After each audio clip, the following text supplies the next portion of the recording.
how to add multiple domain in Namecheap hosting. So hello guys and welcome back to today's video. In today's video, let us show you how you will be able to add multiple domains into your Namecheap. So you will be able to locate or find multiple domains through the domain search over here under bulk domain search.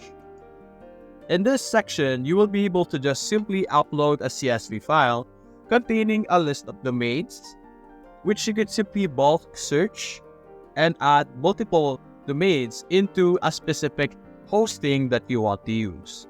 So you could use CSV, or you could even enter some keywords over here to get it started. And after that, you could simply use those domains. You will be able to search under your hosting sections over here. So that's basically it, guys. If you enjoyed this video, leave a like and subscribe. Thanks for watching.